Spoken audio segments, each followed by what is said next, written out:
അടുത്ത ഊഴത്തിൽ വേതാളം വീണ്ടും കഥ പറഞ്ഞു. അയോധ്യയിലെ ആദിശേഷൻ എന്ന വ്യാപാരിയുടെ സൗന്ദര്യവതിയായ മകളായിരുന്നു പുഷ്പാവതി. അവളെ വിവാഹം ചെയ്യുവാൻ പല യുവാക്കളും ആഗ്രഹിച്ചുവെങ്കിലും അവൾ ആർക്കും വഴങ്ങിയില്ല. ആ രാജ്യത്ത് തസ്കരന്മാരുടെ വല്ലാത്ത ശല്യമുണ്ടായിരുന്നു. കുറ്റക്കാരെ കണ്ടുപിടിക്കുവാൻ വേണ്ടി രാജാവ് തന്നെ വേഷപ്രച്ഛന്നനായി ഇറങ്ങിപ്പുറപ്പെട്ടു. അദ്ദേഹം സൂത്രം ഉപയോഗിച്ച് കൊള്ളത്തലവനെ ബന്ധനസ്ഥനാക്കുകയും വധശിക്ഷയ്ക്ക് വിധിക്കുകയും ചെയ്തു. പൊതുജന മധ്യത്തിൽ വെച്ച് തൂക്കിലേറ്റാൻ വേണ്ടി അവനെ സേനാനികൾ നടത്തിക്കൊണ്ടു പോകുമ്പോൾ അവിചാരിതമായി ആ രംഗം പുഷ്പാവതി കാണുവാനിടയായി.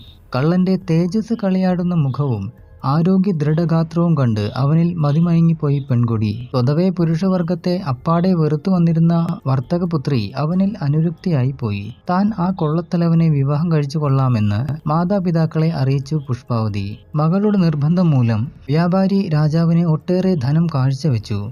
തന്റെ മകൾക്ക് കള്ളനോടുള്ള അഭിനിവേശം അറിയിക്കുകയും മകൾക്ക് വേണ്ടി അവനെ മോചിപ്പിക്കണമെന്ന് അപേക്ഷിക്കുകയും ചെയ്തു.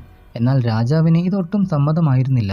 അദ്ദേഹം തസ്കരനെ വധിച്ചു കളയുവാൻ തന്നെ തീരുമാനിച്ചു. ഇതറിഞ്ഞ പുഷ്പവതി കൊലക്കളത്തിലേക്ക് ഭ്രാന്തിയെ പോലെ പാഞ്ഞു ചെന്ന് കള്ളന്റെ കാൽക്കൽ വീണ് വിലപിച്ചു. തൂക്കുമരത്തിൽ കയറി നിന്നുകൊണ്ട് ഇതെല്ലാം കണ്ട കൊള്ളത്തലവൻ മരിക്കുന്നതിനു മുൻപ് പുഷ്പാവതിയെ നോക്കി ആദ്യം ഒന്ന് ചിരിക്കുകയും പിന്നെ കരയുകയും ചെയ്തു. നിമിഷങ്ങൾ നീങ്ങി. നിശ്ചിത സമയം സമാഗതമായി. തന്റെ ഹൃദയനാഥൻ മരിച്ചു വീണപ്പോൾ കഥനഭാരം സഹിക്കവയ്യാതെ പുഷ്പവതി അവിടെ തന്നെ ഒരു ചിതയുണ്ടാക്കി അതിൽ ചാടി മരിച്ചു.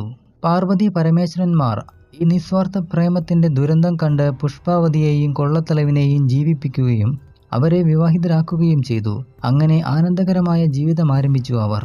ആ കഥയ്ക്ക് വിരാമമിട്ട് വേതാളം വിക്രമാദിത്യനോട് ചോദിച്ചു, തൂക്കുമരത്തിൽ നിന്നുകൊണ്ട് കള്ളൻ ആദ്യം ചിരിക്കുകയും പിന്നീട് കരയുകയും ചെയ്തതിന്റെ കാരണം എന്താണ്? അതിനു മുൻപ് താൻ കണ്ടിട്ടു പോലുമില്ലാത്ത ഒരു യുവതി തന്നെയോർത്ത് വിലപിക്കുന്നത് കണ്ടപ്പോൾ കള്ളന് ചിരിയും അവളുടെ മാതാപിതാക്കളുടെ ദുസ്സഹമായ ദുഃഖം കണ്ട് പിന്നീട് കരച്ചിലും വന്നു. ഇതായിരുന്നു മറുപടി.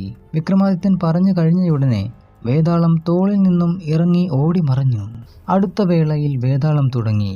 സമ്പൽ സമൃദ്ധമായ ഒരു രാജ്യത്തിലെ ചന്ദ്രിക എന്ന രാജകുമാരിയുടെ സൗന്ദര്യവായ്പിൽ മോഹിതനായ ഒരു ബ്രാഹ്മണ യുവാവ് അവളോടൊപ്പം രമിക്കാൻ മോഹിച്ചു.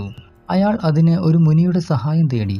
മുനി ബ്രാഹ്മണനെ സ്ത്രീവേഷം ധരിപ്പിച്ച് രാജധാനിയിലേക്ക് കൊണ്ടുപോയി. രാജാവിനെ കണ്ട് താൻ കാശിക്ക് പോകുകയാണെന്നും മടങ്ങി വരുന്നതുവരെ തന്റെ പുത്രിയെ ഇവിടെ താമസിപ്പിക്കണമെന്നും അഭ്യർത്ഥിച്ചു. രാജാവിന് എതിർപ്പുണ്ടായിരുന്നില്ല. മുനിപുത്രി രാജകുമാരിയോടൊത്ത് അന്തഃപുരത്തിൽ താമസിക്കുവാൻ തുടങ്ങി. ഒരു തവണ രാജകുമാരിക്ക് സംശയം തോന്നിയിട്ട് ചോദിച്ചപ്പോൾ സ്ത്രീവേഷം കെട്ടിവന്ന ബ്രാഹ്മണ യുവാവ് തനിക്ക് അവളോടുള്ള ആദരവും അഭിനിവേശവും അറിയിച്ചു. അന്നു മുതൽ അവർ രഹസ്യ ദമ്പതികളായി ജീവിതം തുടങ്ങി. കുറെ നാൾ കഴിഞ്ഞ് രാജകുമാരിയുടെ വിവാഹകാലമായി. പക്ഷേ രാജകുമാരിയോടൊപ്പം ഭർത്താവായി കഴിയുന്നത് സ്ത്രീവേഷം കെട്ടിവന്ന ബ്രാഹ്മണനാണ്. നാളുകൾ കടന്നുപോയി.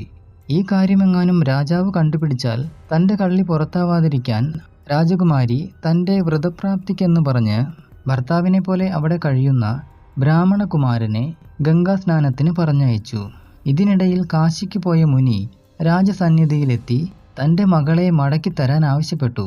എന്നാൽ സ്ത്രീവേഷം കെട്ടിവന്ന ബ്രാഹ്മണ യുവാവ് ഗംഗാസ്നാനത്തിന് പോയിരിക്കുകയാണല്ലോ.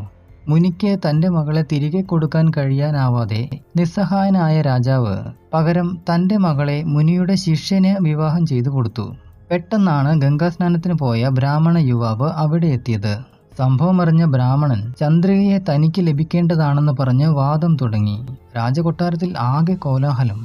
കഥ അവിടെ നിർത്തി വേതാളം ചോദിച്ചു, ആരാണ് യഥാർത്ഥത്തിൽ സ്ത്രീയുടെ അവകാശി? ബ്രാഹ്മണൻ രഹസ്യമായി അവളോട് കൂടി ജീവിച്ചിട്ടുണ്ട് എന്നത് സത്യമാണ്. എങ്കിലും വിവാഹം ചെയ്ത ആളാണ് യഥാർത്ഥത്തിൽ അവളുടെ അവകാശി. വിക്രമാദിത്യൻ പറഞ്ഞ മറുപടി കേട്ട് വേതാളം മുരിക്കുമരത്തിൽ കയറി തൂങ്ങിയാടാൻ തുടങ്ങി.